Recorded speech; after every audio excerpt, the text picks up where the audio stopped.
My bloody lip. Ang simpleng pagkilos ng pagmamalasakit ay kabayanihan. Ako ay 38 na at walang asawa. Sabi ng pastor ko, bawat pamilya ay kinakailangan ng isang tiyahin na walang asawa para mag-spoil sa mga bata.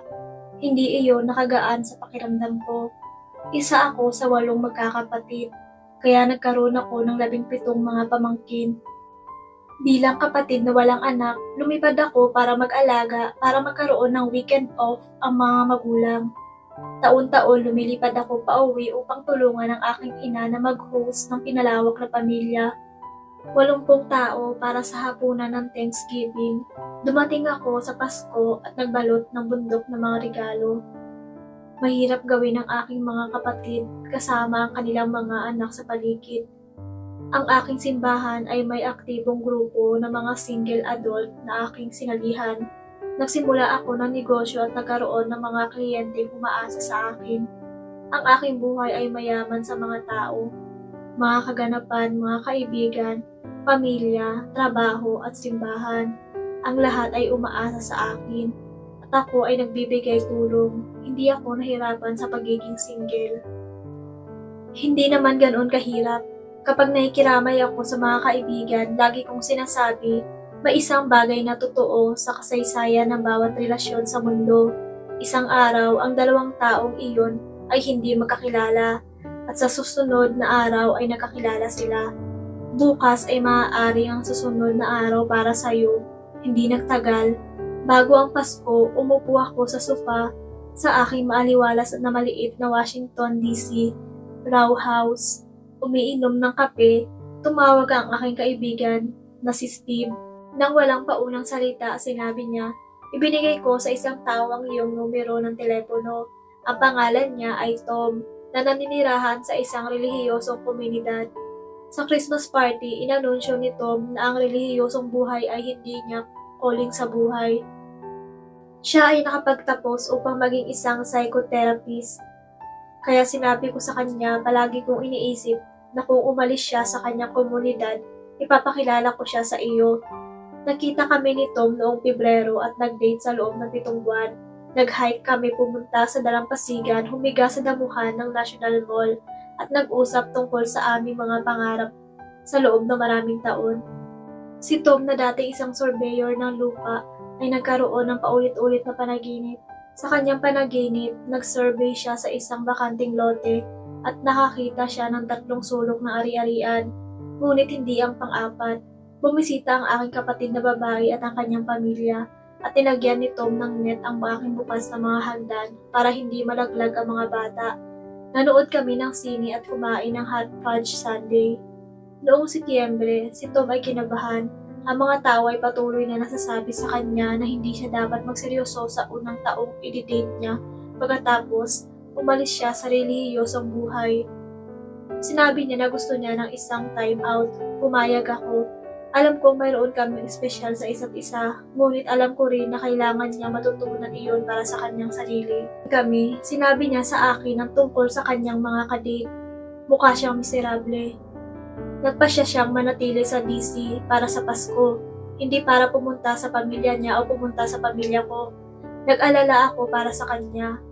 Bespiras ng Pasko, tumawag siya. I'm lonely, sabi niya. Ngunit hindi ako nangungulila para sa sinuman. Nangungulila ako para sa'yo. Bespiras ng bagong taon, napag-usapan namin ang pagpapakasal. Si Tom ay aalis sa susunod na araw para sa isang linggong silent retreat. Siya ay halos positibo na siya ay handa na para sa kasal. Nais niyang pag-isipan ito na mabuti para makasigurado.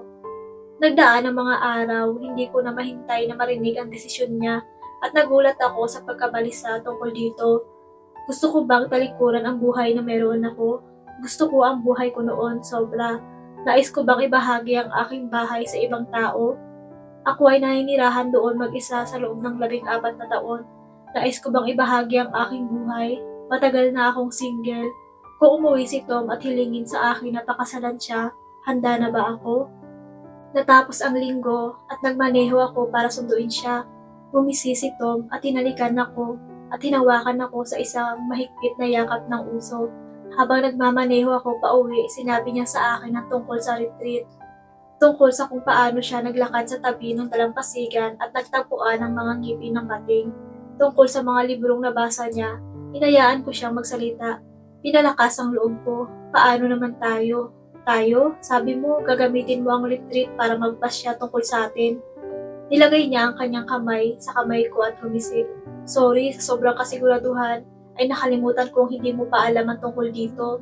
Sa unang gabi ko doon, nanaginip ako yung sa palagi kong napapanaginipan na tungkol sa pagsasurvey ko ng bakanting lote. Sa pagkakataong ito, nahanap ko na ang ika-4 na sulok. Wala akong pag-aalinlangan. Nanginginig ako at tuliro, kaya huminto kami para sa tanghalian. 13 segundo, pagkatapos naming mag-order, nakagat ko ang labi ko at nagsimulang dumugo. Hindi ito tumigil sa pagdugo. Sa ladies room ay inaplayan ko ito ng malamig na compress ng mga paper towel. Kahit anong pilit ko, dumugo pa rin ang labi ko. Pababa sa baba, papunta sa blouse ko, papunta sa lababo. Hindi ako makabalik sa mesa ng ganito. Ang pinto ng banyo ay bumukas pagkatapos ng mahinang katok at pinasok nito ang kanyang ulo. Ayos ka lang ba? Hindi ito tumigil sa pagdurugo. Sabi ko sa kanya, malapit nang lumuwa. Tahan na, makalipas ang ilang minuto, kumatok ulit siya at nag-abot ng tibag. There's something in tea na makakapagpigil sa pagdurugo. Idikit mo sa labi mo. Kailangan mo ba akong pumasok? Minsan kong saksihan ng isang lalaki na pumasok sa silid ng mga babae para tulungan ang kanyang asawang naka-wheelchair. May tumawag ng security at isang pangit na eksena ang nangyari. Nag-alok si Tom na gawin iyon para sa akin. Sinabi ko sa kanya na magiging okay ako at ang pagdurugo ay tumigil sa ilang sandali. Pagkatapos, inilapit ko ang tibag. Pagbalik ko sa table, ang order namin ay nakabalot na at handa nang maiuwi. Naisip ko na ayaw mo kumain dito na may magang labi at may dugo sa damit. Ako na magdadrive. May naramdaman akong kakaiba, hindi comfortable, mali, tapos naintindihan ko, imbis na ako ang bahala at alagaan ng lahat. May nag-aalaga sa akin, hindi ko matandaan ang pangyayari noon sa aking adulting life. Nang mag-propose si Tom, sinabi ko, oo, wala akong pagdududa.